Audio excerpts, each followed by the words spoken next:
روحان کے ساتھ اس دن اچانک سے اس کے تایا جان کا انتقال ہو گیا، اور جب شادی کی تیاریاں شروع ہوئیں تو آغا جان کا انتقال ہو گیا، اور جب اسے ماں بننے کی خبر ملی تو اس کے شوہر کا انتقال ہو گیا۔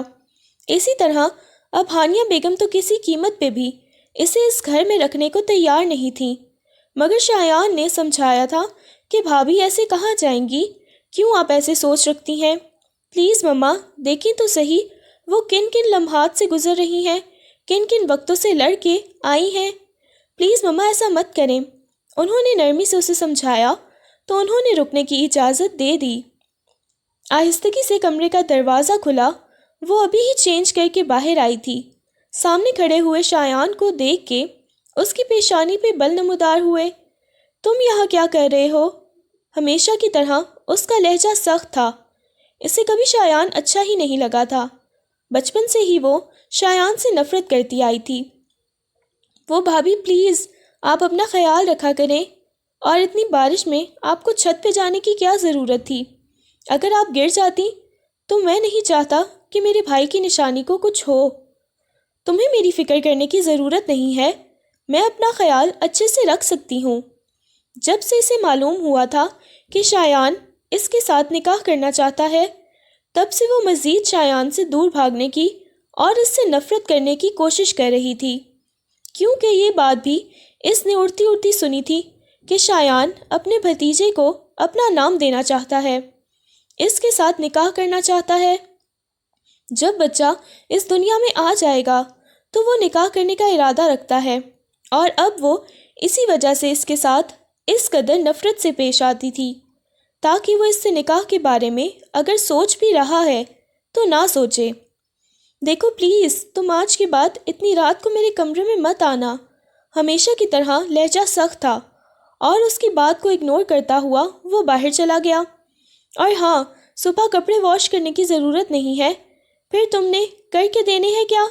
وہ غصے میں سے دیکھتے ہوئے گویا ہوئی تو وہ خاموشی سے کمرے سے باہر چلا گیا۔ وہ نہ جانے کتنی دیر تک تکیے میں اپنا چہرہ چھپائے روتی رہی، نہ جانے کب اس پہ نیند غالب آئی اور وہ سونے کے لیے لیٹ گئی۔ صبح جب اس کی آنکھ کھلی تو بے ساختہ ہی اس نے کھڑکی کے آگے سے پردے ہٹائے تو اس کی نظر پیچھے بنی ہوئی ڈرائر کی طرف گئی جہاں پر وہ کپڑے ڈال رہا تھا۔ اس کی پیشانی پہ بل نمودار ہوئے۔ اسے ڈرائر میں کپڑے ڈالتا ہوا دیکھ کے اوف کیا بنے گا اس لڑکے کا، وہ جلدی سے نیچے آئی تھی۔ وہ جانتی تھی اگر ہانیہ بیگم نے اسے یہ سب کرتے ہوئے دیکھ لیا تو پھر سے ہانیہ بیگم نے اسے ہی ڈانٹ دینا ہے۔ اب آپ کو کیا ضرورت تھی، میں کر لیتی۔ وہ غصے میں اسے دیکھتے ہوئے بولی، میں یہ سب کچھ آپ کے لیے نہیں کر رہا، اور یہ سوچنا چھوڑ دیں کہ میں آپ کی فکر کرتا ہوں۔ مجھے اگر کسی کی فکر ہے تو اپنے بھتیجے کی ہے۔ وہ غصے میں اسے دیکھتے ہوئے گویا ہوا۔ وہ سینے پہ ہاتھ باندھتے ہوئے اسے دیکھنے لگی۔ بھتیجی ہوئی تو؟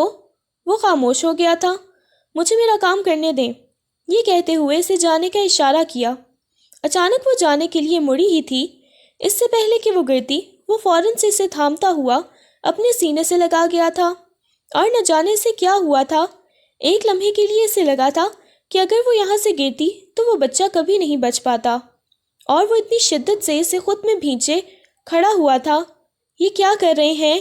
گھبراتے ہوئے اسے فوراً سے اسے خود سے دور کیا تھا۔ پاگل ہو گئی ہیں کیا؟ آپ کا دماغ خراب ہو گیا ہے؟ آپ کو کچھ بھی نظر نہیں آتا؟ وہ غصے میں اسے دیکھتے ہوئے گویا ہوا تھا، اور اسے اچھا خاصا ڈانٹ بھی دیا تھا۔ اس کی آنکھوں میں نمی تیر آئی تھی۔ اندر جائیں اور دوبارہ مجھے یہاں نظر مت آئیے گا۔ میں نے ایک اور ملازمہ کا بندوبست کیا ہے، وہ پہلی والی چھٹی پہ گئی ہے تو آپ کو کام کرنے کی ضرورت نہیں ہے، براہ کرم۔ یہ کہتے ہوئے اسے ڈبٹ کے کمرے کی طرف بھیج دیا گیا۔ میں آپ کے لیے ناشتہ بنا کے لاتا ہوں، مما گھر پہ نہیں ہیں، یہ کہتے ہوئے اسے اندر بھیج دیا تھا، اور وہ کافی زیادہ پریشان ہو گیا تھا۔ جب سے روحان کا انتقال ہوا تھا اس کے اوپر کام کا برڈن بہت زیادہ بڑھ گیا تھا۔ سارا کام روحان نے سنبھالا ہوا تھا، مگر اس کے جانے کے بعد تو سب کچھ شایان پہ ہی آ گیا تھا۔ اس نے بہت زیادہ عیاشی کی تھی روحان کے سر پہ، اور اب اسے احساس ہوتا تھا کہ سب کچھ سنبھالنا کتنا مشکل ہے۔ وہ سارے کپڑے ڈرائی کرنے کے بعد جلدی جلدی بچھاتا ہوا کچن کی طرف آیا، اس کے لیے ناشتہ بناتا کمرے کی طرف آیا۔ کمرے کا دروازہ کھولا تو وہ سامنے گھٹنوں پہ سر رکھے، سامنے لیپ ٹاپ کھولے بیٹھی ہوئی تھی۔ لیپ ٹاپ پہ شاید اس کی اور روحان کی تصاویر تھیں جنہیں وہ دیکھنے میں مگن تھی۔ نہ جانے کتنے آنسو اس کے گھٹنوں پر گر رہے تھے۔ وہ آہستگی سے آ کے اس کے سامنے بیٹھا، لیپ ٹاپ کو بند کرتے ہوئے سائڈ پہ کیا۔ دیکھیں، آپ کی طبیعت ٹھیک نہیں ہے اور آپ نے مجھے بتایا بھی نہیں۔ میں نے ابھی آپ کی فائل دیکھی ہے، اس مہینے کی 10 تاریخ کو آپ نے چیک اپ کے لیے جانا تھا، لیکن آپ کو پتہ ہے آج کیا ڈیٹ ہو گئی ہے؟ کیوں نہیں آپ نے مجھے بتایا؟ وہ نرمی سے اس سے پوچھنے لگا تھا۔ دیکھیں، میں نہیں چاہتا کہ میرے بھائی کی نشانی کو کچھ بھی ہو۔ دیکھیں، آپ کو اپنا بہت زیادہ خیال رکھنا ہوگا۔ وہ نرمی سے اسے سمجھا رہا تھا۔ جیسے ہی مما واپس آتی ہیں تو ریڈی ہو جائیے گا، میں آپ کو ہاسپٹل لے جاؤں گا۔ وہ نرمی سے اسے سمجھا رہا تھا۔ اس نے اس بات میں سر ہلا دیا۔ آگے سے اس نے کسی قسم کی کوئی ضد نہیں کی، کوئی بات نہیں کی۔ ابھی وہ باہر جانے ہی لگا تھا جب اچانک سے اسے اپنے پیٹ میں بہت زیادہ درد کا احساس ہوا۔ اس کی سسکی نکلی تھی اور اس کا ہاتھ اپنے پیٹ کی طرف گیا۔ وہ جو دروازے سے باہر نکل رہا تھا، شایان نے مڑ کے وجیہہ کی طرف دیکھا۔ کیا ہوا ہے؟ وہ جلدی سے اس کے پاس آتے ہوئے بولا۔ وجیہہ کیا ہوا ہے؟ اس نے نرمی سے وجیہہ کا نام پکارا۔ پین ہو رہی ہے، بہت بہت زیادہ۔ کیوں پین ہو رہی ہے؟ سب کچھ ٹھیک تو ہے نا؟ وہ بہت زیادہ گھبرا گیا تھا۔ اس کے چہرے پہ پسینے آنے لگے۔ چلیں، میں آپ کو ہاسپٹل لے جاتا ہوں۔ اسے اپنا سہارا دیتے ہوئے اسے باہر لے کے آ گیا۔ آدھے گھنٹے کا وہ سفر طے کر کے 10 منٹ میں طے کر چکے تھے اور ہاسپٹل پہنچ چکے تھے۔ ڈاکٹر نے اس کا چیک اپ کیا اور کہنے لگی زیادہ ٹینشن کی بات نہیں ہے، بس ٹائم پہ میڈیسن وغیرہ لیتی رہیں تو دوبارہ سے ایسا نہیں ہوگا۔ ڈاکٹر کی بات سن کے اس نے اس بات میں سر ہلا دیا۔ سب کچھ نارمل ہے نا؟ اس نے نرمی سے ڈاکٹر سے پوچھا تو ڈاکٹر نے اس بات میں سر ہلا دیا۔ سب کچھ نارمل ہے۔ چلے ٹھیک ہے، میں نے انہیں ڈرپ لگا دی ہے، کافی زیادہ ویکنس ہوئی پڑی ہے انہیں۔ اپنی ڈائٹ کا بہت زیادہ خیال رکھیں، ورنہ ایسے تو بیبی کی صحت پہ بھی برا اثر پڑے گا۔ ٹھیک ہے ڈاکٹر۔ ڈاکٹر نے کچھ ہدایات لکھ کے دی تھیں۔ وہ روم کی طرف آیا جہاں اسے ڈرپ لگی ہوئی تھی۔ اپنا کیوں نہیں خیال رکھتی؟ اسے دیکھتے ہوئے وہ بولا تھا۔ وہ اس سے نظریں چڑھانے لگی۔ شایان کی آنکھوں میں کچھ ایسا تھا جو اسے ڈرا دیتا تھا۔ بس رکھتی ہوں خیال، میں نے مما کو کال کر کے بھی بتا دیا تھا تمہاری طبیعت کچھ ٹھیک نہیں تھی، تو اس وجہ سے میں تمہیں لے کے ہسپتال آیا ہوں۔ ٹھیک ہے۔ زیادہ بات وہ نہیں کرتی تھی۔ اس کی ڈرپ ختم ہوئی تو کافی رات ہو گئی تھی۔ اچانک اس نے گاڑی ایک ریسٹورانٹ کے سامنے روک دی۔ یہاں کیوں روکی ہے؟ ہمیں ابھی گھر چلنا چاہیے، میری طبیعت کچھ ٹھیک نہیں ہے، کھانا کھا کے چلتے ہیں۔ بے ساختہ ہی اس کی نظر ریسٹورانٹ کی طرف گئی۔ اکثر روحان کے ساتھ وہ اس ریسٹورانٹ میں آتی تھی، مگر وہ کچھ بول نہیں سکی۔ کھانا کھانے کے بعد وہ اسے لے کے واپس آ گیا۔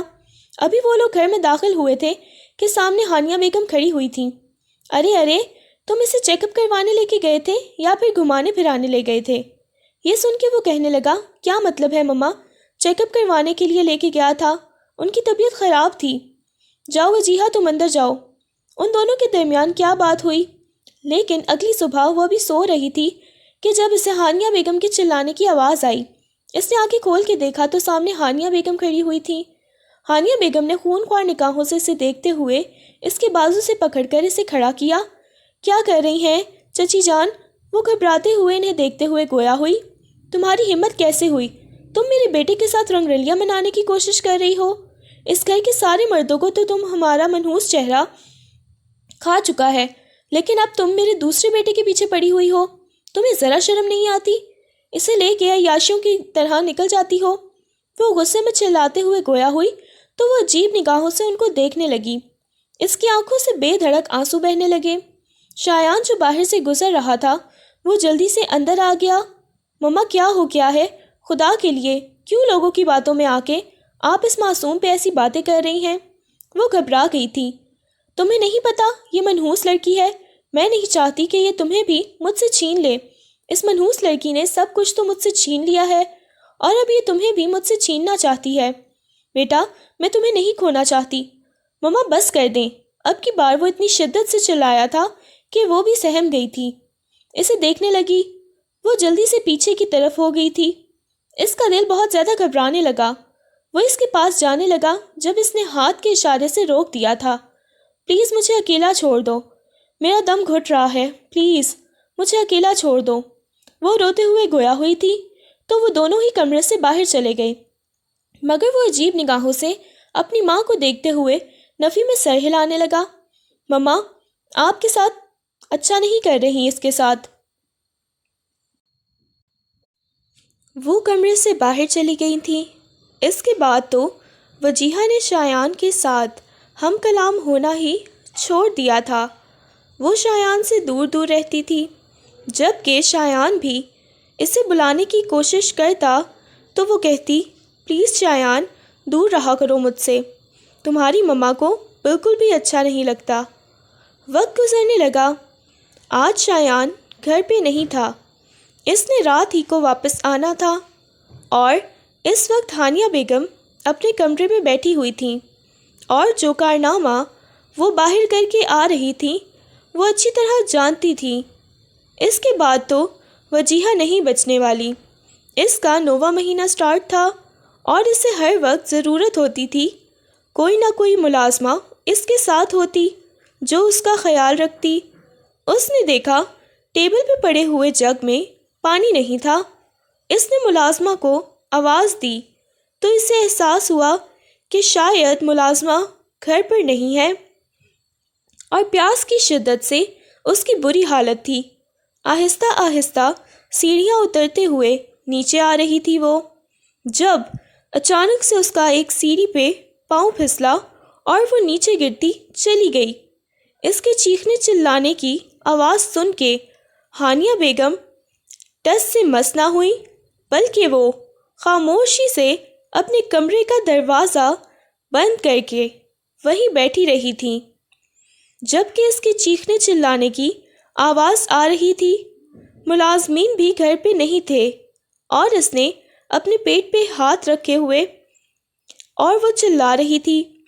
اسی لمحے شایان گھر میں داخل ہوا تھا، اور وہ بے ساختہ ہی اس کی نظر سامنے لاؤنج میں پڑے ہوئے اس کے وجود پہ گئی تھی۔ وہ جلدی سے اس کے پاس آیا۔ نیچے فرش پر ساری طرف لال لال ہو رہا تھا۔ وہ جلدی سے اس کے پاس آیا۔ بھابھی، وجیہہ بھابھی، آپ ٹھیک ہو؟ وہ جلدی سے اس کے پاس آتا ہوا اسے اپنے بازوؤں میں اٹھا گیا تھا، مگر وہ بے ہوش ہو گئی تھی۔ تکلیف کی شدت بس اس سے برداشت ہی نہیں ہو رہی تھی۔ اسے لے کے فوراً سے ہاسپٹل چلا گیا۔ اسے گھر میں سامنے کوئی نظر ہی نہیں آیا تھا۔ اسے لگ رہا تھا کہ شاید گھر میں کوئی بھی نہیں ہے، اور اس کی حالت کو وہ دیکھ رہا تھا۔ فوراً سے اسے لے کے ہسپتال پہنچا۔ ڈاکٹر اسے سیدھا آپریشن تھیٹر میں لے گئے۔ آخری مہینہ چل رہا تھا، اور ایسے میں اس کا یوں اتنی بری طرح سے گرنا، وہ خود بہت پریشانی کے عالم میں بیٹھا ہوا تھا، اپنے ہاتھوں میں اپنا چہرہ چھپایا ہوا تھا۔ وہ بار بار آپریشن تھیٹر کی طرف دیکھتا۔ کافی وقت بعد ڈاکٹر باہر نکلی اور اپنا ماسک اتارتے ہوئے کہنے لگی، سوری، ہم ان کے بچے کی جان نہیں بچا پائے۔ اور یہ لمحہ تھا جب شایان کو لگا جیسے کسی نے اس کے پورے وجود سے جان نکال لی ہو۔ بے ساختہ ہی اس کی آنکھوں میں سے آنسو بہنے لگے۔ آپ کے پیشنٹ کو تھوڑی دیر تک روم میں شفٹ کر دیا جائے گا۔ یہ سن کے اس نے اس بات میں سر ہلا دیا۔ کافی وقت بعد اندر گیا تو وہ بے جان مجسمے کی طرح بیڈ پہ پڑی ہوئی تھی اور چھت کو گھورے جا رہی تھی۔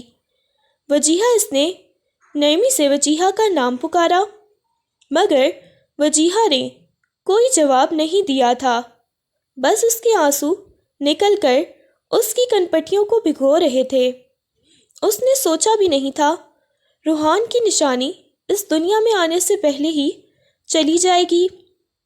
اس دن کے بعد وہ بالکل خاموش ہو گئی تھی، جبکہ اسے معلوم تھا کہ یہ سب کچھ کسی اور نے نہیں بلکہ ہانیہ بیگم نے کیا ہے، اس سے جان چھڑانے کے لیے۔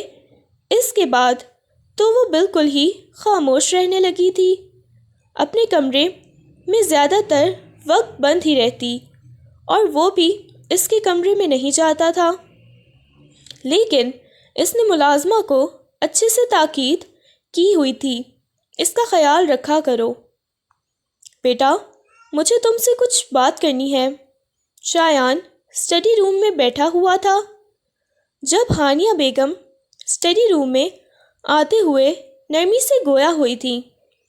جی مما، بولیں، کیا بات کرنی ہے؟ دیکھو بیٹا، میں چاہتی ہوں کہ تم اپنی خالہ کی بیٹی سندس کے ساتھ شادی کر لو۔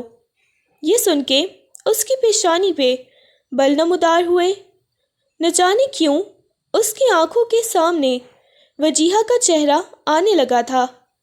دیکھو بیٹا، سندس بہت اچھی لڑکی ہے، اور اگر تم چاہتے ہو کہ تمہارے اور وجیہہ کے بارے میں کوئی غلط نہ سوچے تو اس لیے اچھا ہوگا کہ تم سندس سے شادی کر لو۔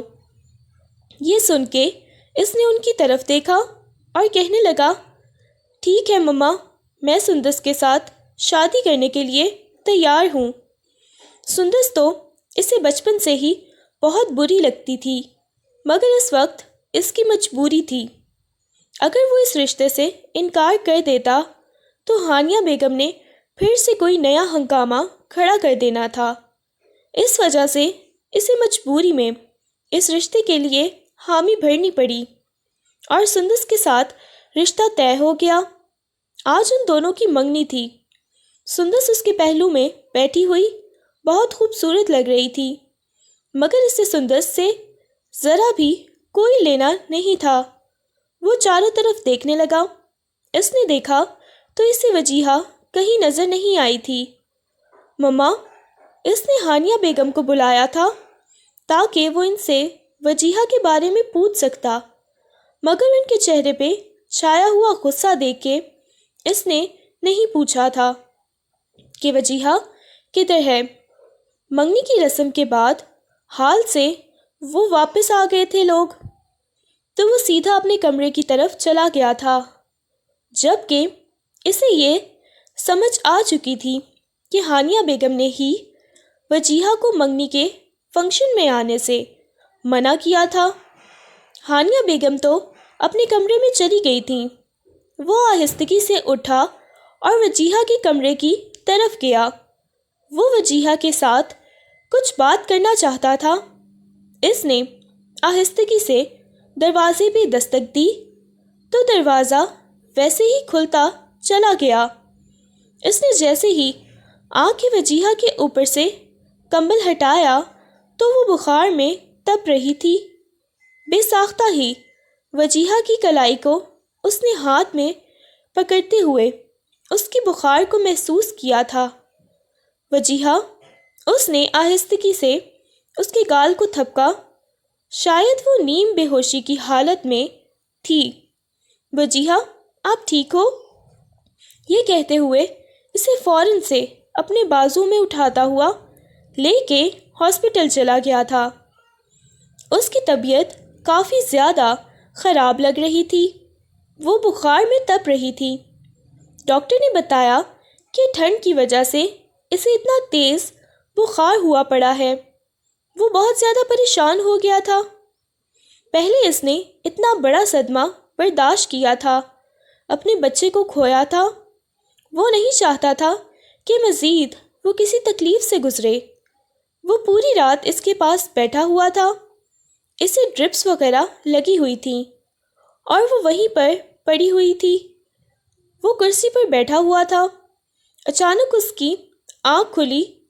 اس نے دیکھا تو وہ ہسپتال کے کمرے میں تھی۔ وجیہہ نے ہلکی ہلکی آنکھیں کھولی تو اس کی آنکھوں کے سامنے سب کچھ دھندلایا ہوا نظر آنے لگا تھا۔ اس نے اپنی گردن موڑ کے صوفے پہ بیٹھے ہوئے شخص کو دیکھا۔ اسے دیکھتے ہی وہ وہ دوبارہ سے اپنی آنکھیں بند کر گئی تھی۔ اسے احساس ہو گیا تھا کہ وہی اسے ہسپتال لے کے آیا ہے۔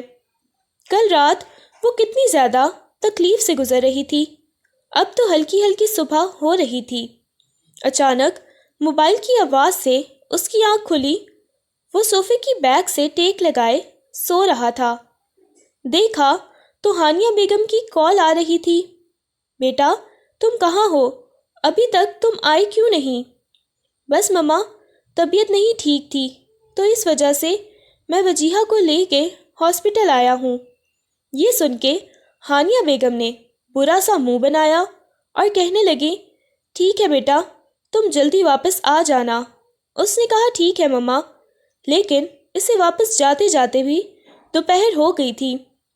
دوپہر کے وقت اس کا کچھ بخار کم ہوا تھا جب ڈاکٹر نے اسے ڈسچارج کیا تھا۔ اس نے ملازمہ کو ہدایت دی کہ اس کا اچھے سے خیال رکھنا۔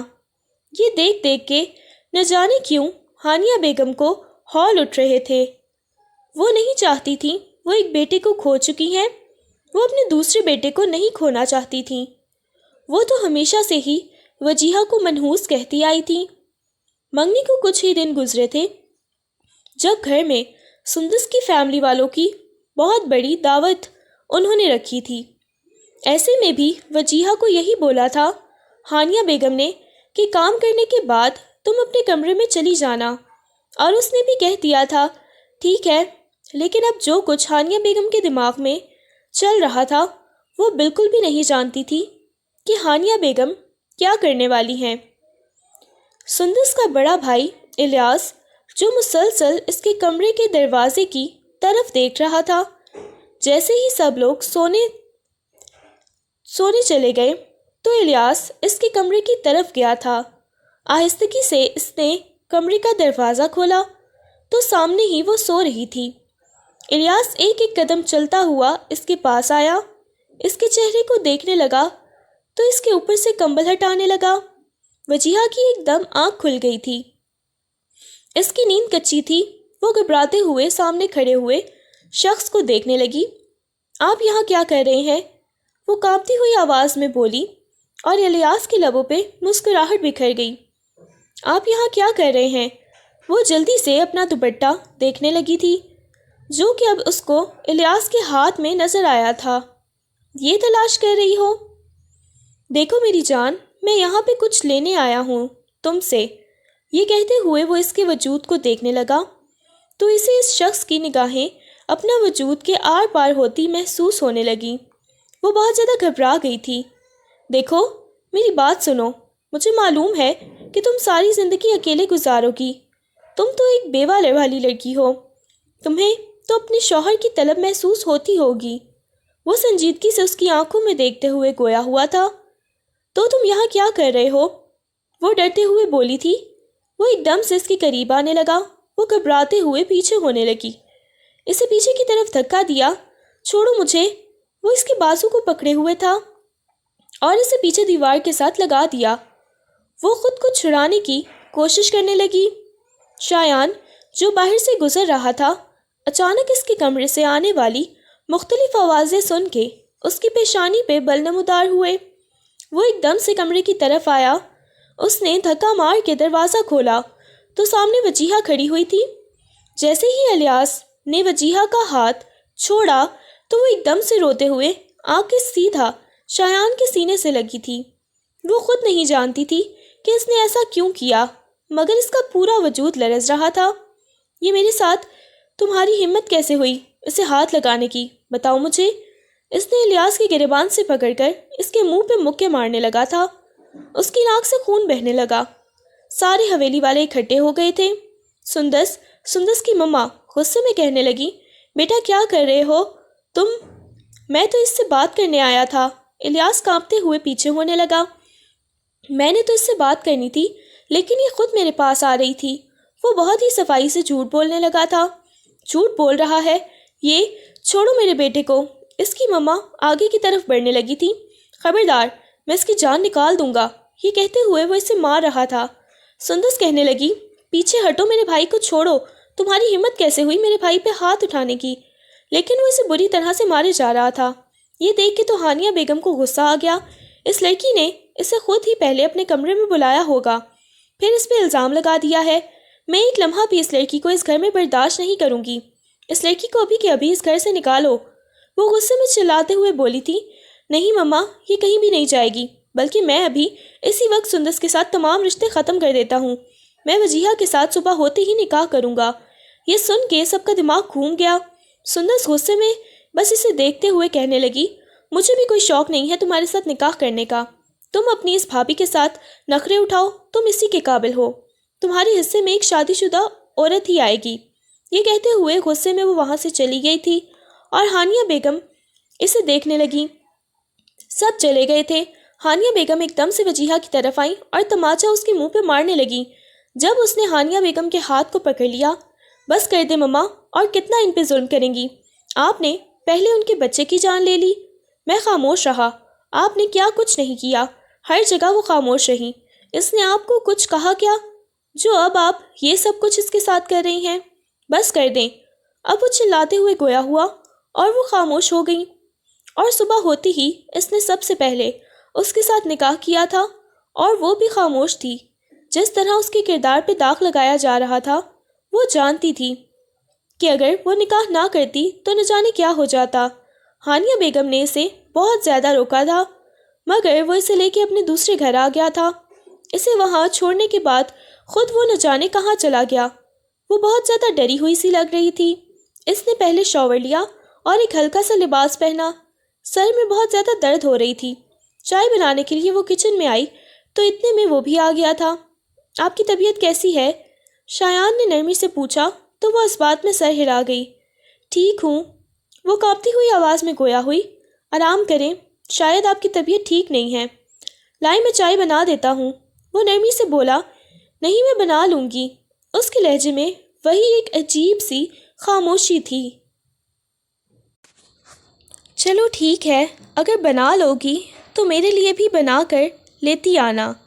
یہ کہتے ہوئے وہ بالکل اس کے قریب کھڑا ہو گیا تھا۔ پلیز مجھ سے دور ہو کے کھڑے ہوں، وہ نرمی سے گویا ہوئی تھی۔ وہ اس کے کندھوں سے پکڑ کر اس کا رخ اپنی طرف کر گیا۔ دیکھو، میں چاہتا ہوں کہ تم اپنی زندگی میں خوش رہو، اور میں تم سے وعدہ کرتا ہوں میں تمہیں ساری خوشیاں دوں گا۔ یہ کہتے ہوئے اس نے وجیہہ کے ہاتھ کو اپنے ہاتھ کی گرفت میں لیتے ہوئے کہا تو وجیہہ نے فوراً سے اپنا ہاتھ پیچھے کھینچ لیا اور طنزیہ انداز میں ہنستے ہوئے کہنے لگی، تمہیں کیا لگتا ہے کہ تم مجھ سے خوشیاں دے سکتے ہو؟ کبھی بھی نہیں۔ جو تم سوچ رہے ہو نا کہ میں تمہاری بیوی بن جاؤں گی یا تم مجھ سے شوہر والا حق لو، تم مجھ سے ایسا کچھ بھی نہیں چاہیے۔ تم نے مجھے اپنا نام دیا ہے، یہی میرے لیے بہت ہے۔ مجھ سے کوئی امید مت رکھنا کہ ہم دونوں کے درمیان کسی قسم کا کوئی رشتہ ہوگا جس کے بارے میں تم سوچ رہے ہو۔ اس کی آنکھوں میں دیکھتے ہوئے غصے سے بولی تھی۔ اس نے آج پہلی دفعہ وجیہہ کی آنکھوں میں اس قدر غصہ دیکھا تو اسے اب خود بھی غصہ آنے لگا۔ وہ جتنا اس کے ساتھ نرمی سے پیش آ رہا تھا، وہ اتنا ہی زیادہ اس کے ساتھ غصہ کر رہی تھی۔ ایک دم سے اس کے کندھوں سے پکڑ کے اسے پیچھے لگا دیا۔ خبردار، جو آج کے بعد تم نے اس انداز میں بات کرنے کی کوشش کی، اور ہاں، تم میری بیوی ہو اور میں تم سے دور نہیں رہوں گا۔ یہ کہتے ہوئے وہ کچن سے باہر چلا گیا تھا اور جاتے جاتے اسے اچھا خاصا تپا کے بھی گیا تھا۔ اسے ایک عجیب سا اس شخص سے ڈر لگنے لگا تھا۔ وہ بہت زیادہ گھبرائی ہوئی رہنے لگی تھی۔ ان کی شادی کو 2 مہینے ہونے والے تھے اور ایسے میں وہ ہر وقت مصروف رہتا تھا۔ کبھی کبھار وہ ہانیہ بیگم سے ملنے چلا جاتا تھا۔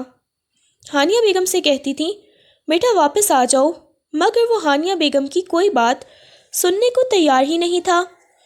آدھی رات کا وقت تھا، وہ کسی گہری سوچ میں مگن تھا جب اس کے پاس آ کے بیٹھ گئی۔ مجھے جاب کرنی ہے، میں نوکری کرنا چاہتی ہوں تاکہ میں آپ پہ بوجھ نہ بنوں۔ یہ سن کے اس کی پیشانی پہ بل نمودار ہوئے۔ سگریٹ کو ایش ٹرے میں پھینکتا اسے دیکھنے لگا۔ کیا فضول کی باتیں کر رہی ہیں؟ اور وہ غصے میں اسے دیکھتے ہوئے گویا ہوا تھا، یہی کہ مجھے نوکری کرنی ہے، میں آپ کے ٹکڑوں پر پلنا نہیں چاہتی۔ یہ سن کے وہ ہنسا تھا۔ واقعی میں تمہیں ایسا لگ رہا ہے کہ تم میرے ٹکڑوں پہ پل رہی ہو؟ تم میری بیوی ہو۔ یہ کہتے ہوئے ایک دم سے اس کے قریب ہوا، اس کی آنکھوں میں دیکھتے ہوئے گویا ہوا۔ ان 2 مہینوں میں کبھی کبھی وہ ایسی بات کہہ جاتا تھا کہ اسے ڈر سا لگنے لگتا تھا۔ یہ روحان کا بھائی تھا، لیکن شاید اس سے زیادہ رومانوی انداز تھا اس کا جو اسے ڈرا دیتا تھا، اور وہ واقعی میں بہت زیادہ ڈر بھی جاتی تھی۔ وہ ایک دم سے اسے کہنے لگا، دیکھو ابھی فی الحال میں تمہارے ساتھ کسی قسم کی کوئی بات نہیں کرنا چاہتا، جاؤ جا کے سو جاؤ۔ نہ جانے کیوں وہ خود پہ ضبط کیے ہوئے بیٹھا تھا۔ وہ نہیں چاہتا تھا کہ وہ کسی قسم کی کوئی حرکت کرے۔ اسے وہاں سے جانے کا کہنے لگا، میں نے کیا بولا ہے کہ مجھے جاب کرنی ہے۔ اس کی بات سن کے شایان کو اچھا خاصا غصہ اب آ چکا تھا۔ دیکھو فضول کی باتیں بند کرو اور جاؤ یہاں سے، اسے وہاں سے جانے کا کہنے لگا۔ مگر جب وہ نہ گئی تو ایک دم سے وہ اس کے بالوں میں انگلیاں پھنساتے ہوئے اس کے چہرے کے اوپر جھک گیا۔ وہ اس وقت خود بھی بہت زیادہ ڈسٹرب لگ رہا تھا، اور وہ نہیں چاہتا تھا کہ وہ کیا کر چکا ہے۔ وہ اس کے سینے پہ مکے مارتے ہوئے ایک دم سے اسے خود سے دور کر گئی تھی۔ آج تو آپ نے یہ کر دیا ہے، خبردار جو آپ نے دوبارہ یہ میرے ساتھ کیا، وہ غصے میں چلاتے ہوئے بولی، اور وہ نرمی سے اس کے گال کو سہلانے لگا تھا۔ آج کے بعد مجھ سے بھی تم الٹی سیدھی باتیں مت کرنا، جاؤ یہاں سے۔ یہ کہتے ہوئے اسے وہاں سے جانے کا اشارہ کیا تو وہ بھی اپنے کمرے میں آ گئی۔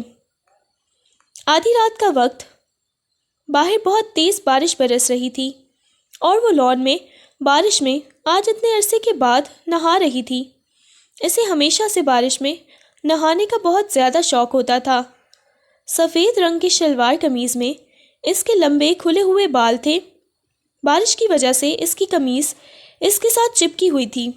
اچانک اسے اپنے وجود پہ کسی کی نگاہوں کی تپش محسوس ہوئی تو بے ساختہ ہی اس کی نظر کھڑکی کی طرف گئی تھی، جہاں سے شایان مسلسل اسے ہی دیکھے جا رہا تھا۔ وہ فوراً سے اپنے بالوں کو پیچھے کرتے ہوئے اندر کی طرف آ گئی تھی۔ وجیہہ اپنے کمرے میں آئی تو سامنے شایان سینے پہ دونوں بازو باندھے کھڑے ہوئے تھا۔ وہ گھبراتے ہوئے وارڈروب کی طرف جانے لگی۔ جب شایان نے اس کی کلائی کو پکڑا تھا، میری بات سنو، یہ کہتے ہوئے شایان نے اس کا رخ اپنی طرف کیا تو وہ اپنی کلائی چھڑانے کی کوشش کرنے لگی۔ یہ آپ کیا کر رہے ہیں؟ میرا بازو چھوڑیں۔ وہ گھبراتے ہوئے گویا ہوئی تھی۔ کب تک مجھ سے دور بھاگو گی؟ بتاؤ مجھے۔ وہ اس کے چہرے کو اپنی طرف کرتے ہوئے گویا ہوا تھا۔ آپ کو پتہ ہے میں روحان سے محبت کرتی ہوں، اور میں کل بھی روحان کی تھی، میں آج بھی روحان کی ہوں۔ یہ سن کے اس کی پیشانی پہ بل نمودار ہوئے تھے۔ تم اس وقت روحان کو یاد کر کے مجھے تکلیف دیتی ہو؟ شایان غصے میں گویا ہوا، مگر اسے کوئی جواب نہیں دیا تھا۔ وہ کمرے سے باہر چلی گئی۔ وقت گزرنے لگا۔ وہ ہر وقت روحان کو یاد کر کے روتی رہتی تھی، اور اس سب پہ شایان کو بہت زیادہ غصہ آتا تھا۔ اب تو اس نے کمرہ بھی چینج کر لیا تھا۔ وہ الگ سے دوسرے کمرے میں رہتا تھا۔ اس نے کہہ دیا تھا، بے شک تم بیٹھ کے روحان کی یادوں کے ساتھ ہی زندگی گزارو، مجھے تم سے کوئی لینا دینا نہیں ہے، بس تمہاری ذمہ داری اٹھا رہا ہوں۔ اور یہ سب سننے کے اسے بہت کچھ عجیب سا لگا تھا۔ رات کا نہ جانے کون سا پہر تھا۔ وہ چائے بنانے کے لیے کچن میں آئی تو باہر سے باتوں کی آواز آ رہی تھی۔ اس کی پیشانی پہ بل نمودار ہوئے۔ اتنی رات کو شایان کسی لڑکی کے ساتھ باتیں لگا ہوا تھا۔ ان کے گھر میں اتنی رات کو کون لڑکی آئی تھی؟ اس نے دیکھا تو ایک لڑکی صوفے پہ اس کے ساتھ بیٹھی ہوئی تھی۔ سامنے ایک اور بھی لڑکی تھی، اور اس کا ایک دوست بھی بیٹھا ہوا تھا۔ وہ آپس میں بیٹھے ہنس ہنس کے باتیں کر رہے تھے، اور وہ جس طرح شایان کے ساتھ چپکی ہوئی بیٹھی تھی، یہ دیکھ کے تو نہ جانے کیوں اسے بہت عجیب سا محسوس ہوا۔ بھابھی بھی اٹھ کے آ گئی ہیں، آئیں آئیں ہمارے پاس بیٹھیں، اس کے دوست نے کہا تھا، مگر اب ان کی باتیں انسنی کرتی کچن کی طرف چلی گئی۔ لگتا ہے بہت ہی زیادہ مغرور قسم کی تمہاری بیوی ہے۔ دیکھو انہوں نے تو ہمیں منہ بھی لگانا گوارا نہیں کیا۔ وہ سنجیدگی سے گویا ہوا تھا۔ وہ کہنے لگا ایسی بات نہیں ہے، شاید اس کی طبیعت ٹھیک نہیں۔ ان سب سے باتیں کرنے کے بعد وہ جب چلے گئے تو رات کے 4 بج چکے تھے۔ وہ اپنے کمرے کی طرف آیا۔ ٹھنڈ بھی کافی زیادہ ہو گئی تھی۔ جیسے ہی وہ کمرے میں داخل ہوا تو سامنے وہ سینے پہ دونوں بازو باندھے کھڑی ہوئی اسے خون خوار نگاہوں سے دیکھ رہی تھی۔ تم یہاں کیا کر رہی ہو؟ وہ لڑکی آپ کے ساتھ اتنا زیادہ چپک کے کیوں بیٹھی ہوئی تھی؟ اس کی بات سن کے وہ کہنے لگا دوست تھی اس وجہ سے ایسے چپک کے بیٹھی ہوئی تھی۔ اسے تمہیں مسئلہ کیا ہے؟ اس کی آنکھوں میں دیکھتے ہوئے وہ گویا ہوا مجھے کیا مسئلہ ہو سکتا ہے؟ یہ کہتے ہوئے وہ اپنے کمرے کی طرف جانے لگی۔ جب شایان نے اس کی بازو سے پکڑ کر کھینچا تو وہ سیدھا اس کے سینے سے آ لگی تھی۔ دونوں کی دھڑکنیں ایک وقت میں ملیں۔ کیا ہوا ہے تمہیں؟ اس سے جیلسی ہوئی ہے؟ کیا وہ اس کے کان میں سرگوشیانہ انداز میں بولا تھا تو اس کے سینے پہ ہاتھ رکھتے ہوئے وہ اسے خود سے دور دھکا دے گئی۔ مجھے بھلا کیوں جیلسی ہونی ہے؟ یہ کہتے ہوئے وہ اپنے کمرے کی طرف چلی گئی اور وہ اس کے پیچھے پیچھے آنے لگا۔ ویسے ہم دونوں میاں بیوی ہیں، ہمیں یوں الگ نہیں رہنا چاہیے۔ اس کی بات سن کے وہ آنکھیں چھوٹی کیے اسے دیکھنے لگی۔ ہاں میاں بیوی ہیں لیکن میں آپ سے الگ ہی اچھی ہوں۔ یہ کہتے ہوئے وہ اپنے کمرے میں آ گئی تھی۔ نہ جانے کیوں وجیہہ کو آج پہلی دفعہ اس قدر جیلسی کا احساس ہوا، تو اس کے بعد تو ایسا ہی ہونے لگا تھا۔ دوسرے دن وہ آ جاتی تھی اور وہ بیٹھ کے گھنٹوں باتیں کرتے تھے۔ سب دوستوں کا شغل میلہ لگتا تھا۔ کبھی کبھی وہ بہت زیادہ بیزار بھی ہو جاتی تھی، کبھی کبھی ان کے درمیان جا کے بیٹھ جاتی تھی، مگر وہ زیادہ وقت خاموش ہی رہتی تھی، کسی قسم کی کوئی بات نہیں کرتی تھی۔ آدھی رات کو آج کافی دیر سے واپس آیا تھا وہ۔ کب سے وہ اس دروازے کے پاس کھڑی شایان کا انتظار کر رہی تھی۔ اس کا دل بہت زیادہ بے چین تھا۔ دروازہ کھولا تو وہ مکمل طور پہ نشے کی حالت میں تھا۔ جیسے ہی وہ اندر آیا وہ لڑکھڑاتا ہوا آ رہا تھا۔ وہ اسے پکڑنے کی کوشش کرنے لگی۔ آپ ٹھیک ہیں؟ آپ نے ڈرنک کی ہوئی ہے؟ وہ غصے میں اسے دیکھتے ہوئے گویا ہوئی تھی اور اسے دیکھتے ہوئے وہ بہت زیادہ گھبرا بھی گئی تھی۔ اگلے لمحے اس کی نظر اس کی شرٹ کے کالر پر پڑی تھی جہاں پہ لپسٹک کا نشان بنا ہوا تھا۔ اسے دیکھتے ہی وہ ایک دم سے اسے خود سے دور دھکا دے گئی۔ آپ کو شرم نہیں آتی؟ آپ لڑکیوں کے ساتھ وقت گزار کے آئے ہیں؟ وہ غصے میں چلاتے ہوئے بولی تو اس کی بات سن کے اس کے لبوں پہ ہلکی سی مسکراہٹ بکھر گئی۔ جب اپنی بیوی مجھے وقت نہیں دے گی تو جاؤں گا نا کسی اور کے پاس ہی۔ اس کی آنکھوں میں دیکھتے ہوئے وہ گویا ہوا تو وہ اسے دیکھنے لگی۔ آپ کو ذرا شرم نہیں آتی؟ وہ پھر سے غصے میں اسے دیکھنے لگی تھی۔ بالکل بھی نہیں آتی، اس کے کان میں وہ سرگوشیانہ انداز میں بولا تو اس کی بات سن کے وہ اسے پیچھے کر گئی تھی۔ چلے جائیں، مجھے آپ سے کوئی بات نہیں کرنی۔ پہلے کون سا تم مجھ سے بات کرتی ہو کہ اب تم کرو گی؟ یہ کہتے ہوئے وہ بھی اپنے کمرے میں چلا گیا تھا، مگر نہ جانے کیوں آج پہلی دفعہ اسے بہت زیادہ غصہ آیا تھا۔ اس کی شرٹ پہ بنا ہوا نشان دیکھ کے اگلے دن تو حد ہی ہو گئی تھی۔ وہ اس کے ساتھ ڈیٹ پہ چلا گیا تھا اور وہ اسے بتا کے بھی نہیں گیا تھا کہ وہ اپنی گرل فرینڈ کے ساتھ جا رہا ہے، کیونکہ میری بیوی تو مجھے ٹائم ہی نہیں دیتی۔ وہ کہیں نہ کہیں روحان کو بھول چکی تھی۔ شایان کی حرکتیں سے بہت زیادہ بری لگنے لگی تھیں۔ اسے شایان پہ بہت زیادہ غصہ بھی آتا تھا۔ آج بھی وہ رات کو کافی دیر سے آیا تھا۔ وہ اپنے کمرے میں جانے لگا۔ میں آپ کے لیے کھانا بنا کے رکھتی ہوں، مگر آپ باہر سے کھا کے آ جاتے ہیں۔ میں کسی کے لیے بناتی ہوں کیا؟ وہ غصے میں گویا ہوئی تھی۔ اس کی بات سن کے وہ کہنے لگا جس کے لیے بھی بناؤں مجھے کیا؟ یہ کہتے ہوئے وہ اپنے کمرے کی طرف جانے لگا جب اس نے غصے میں شایان کا بازو پکڑ لیا تھا اور اس کے چہرے کو دیکھنے لگی۔ کیوں میرے ساتھ ایسا کر رہے ہیں؟ آپ مجھے چیٹ کر رہے ہیں، آپ جان بوجھ کے لڑکیوں کے ساتھ جاتے ہیں۔ وہ غصے میں اس کی طرف دیکھتے ہوئے گویا ہوئی۔ اب شادی شدہ ہیں، اس کے باوجود آپ لڑکیوں کے ساتھ جاتے ہیں، آپ کو شرم نہیں آتی؟ یہ کہتی ہوئی ایک دم سے وہ چلانے لگی۔ اب اس کی آواز کانپ رہی تھی۔ اچھا شادی شدہ ہوں؟ تم یہ کیسے بول دیا؟ کبھی تم نے دیکھا ہے میری بیوی کو میرے پاس آتے ہوئے، مجھے میرا حق دیتے ہوئے؟ جب وہ میرے پاس نہیں آئے گی تو میں جاؤں گا نا۔ یہ کہتے اس کی آنکھوں میں دیکھنے لگا۔ وہ بہت زیادہ روتے ہوئے پیچھے ہونے لگی تو وہ اسے دیکھنے لگا تھا۔ اب جب تم میرے پاس نہیں آتی تو میں تو یہ سب کچھ کروں گا نا، وہ اس کے کان میں سرگوشیانہ انداز میں بولا۔ وہ اسے دیکھنے لگی۔ اگلے ہی لمحے اس کی آنکھوں میں سے آنسو بہنے لگے تھے۔ پھر جاؤ اس کے ساتھ شادی کر لو، میرے پاس کیوں آتے ہو؟ اس گھر میں کیوں آتے ہیں؟ مجھے اکیلا رہنے دینا، چلے جائیں یہاں سے، اس کے سینے پہ مکے مارتے ہوئے کہنے لگی تھی اور وہ بالکل سوچ بھی نہیں سکتا تھا کہ وہ ایسا بیہیو کرے گی۔ وہ ایک دم سے اسے اپنے بازو میں اٹھا گیا۔ اگر آپ مجھے روکو گی تو میں پھر بھی ایسا کروں گا، یہ کہتے ہوئے اسے کمرے میں لے کے آیا تھا۔ میں ہمیشہ تمہارے پاس رہنا چاہتا ہوں، تمہارے قریب رہنا چاہتا ہوں، تم سے محبت ہو گئی ہے، یہ کہتے ہوئے اس کی آنکھوں میں دیکھتے ہوئے اس کے ہاتھوں کی انگلیوں کو اپنی انگلیوں میں پیوست کرتے ہوئے اس کے اور اپنے کے درمیان تمام فاصلے ختم کرنے لگا۔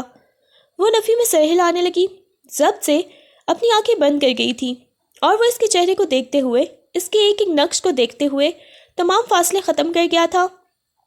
وہ اسے چاہ کے بھی روک نہیں سکی تھی، کیونکہ وہ سکون نہیں چاہتی تھی۔ وہ جانتی تھی اگر اسے روکے گی تو وہ کسی اور کے پاس جائے گا۔ وہ نہیں چاہتی تھی کہ وہ کسی اور کے پاس جائے۔ صبح جب اس کی آنکھ کھلی تو اس کے بازوؤں کے حصار میں وہ سو رہی تھی۔ اس کے چہرے کو دیکھنے لگا، جھک کر اس کی پیشانی پہ بوسہ دیا۔ اس نے ہلکی ہلکی آنکھیں کھول کے اس شخص کی طرف دیکھا۔ اس کے لبوں میں مسکراہٹ بکھر گئی تھی۔ اس کے ہاتھ کو اپنے ہاتھ کی گرفت میں لے گیا۔ وہ اس کے گال کو سہلاتے ہوئے بولا تو اس نے نفی میں سر ہلا دیا۔ اس کے سینے میں اپنا سر چھپا گئی تھی۔ اس کے بعد تو وہ اس کا خیال رکھنے لگی تھی۔ وہ اسے بتا چکا تھا کہ وہ محض اس کے دوست تھے اور وہ زیادہ نشے کی حالت میں نہیں تھا۔ وہ جان بوجھ کے کر رہا تھا، لپسٹک کے نشان، وہ سب کچھ جان بوجھ کے کر رہا تھا تاکہ وہ اسے احساس کروا سکے کہ وہ اس سے محبت کرنے لگی ہے، اس سے جلتی ہے، اور کہیں نہ کہیں وہ دونوں ایک دوسرے سے بہت زیادہ محبت کرنے لگے تھے۔ ہانیہ بیگم کو احساس ہو گیا تھا کہ انہوں نے کتنا غلط کیا ہے۔ وہ اس سے معافی مانگتے ہوئے کہنے لگی، اور وہ بھی کیا کر سکتی تھی، اس نے اللہ کی رضا کے لیے معاف کر دیا۔ اللہ نے انہیں ایک خوبصورت سے بیٹے سے نوازا۔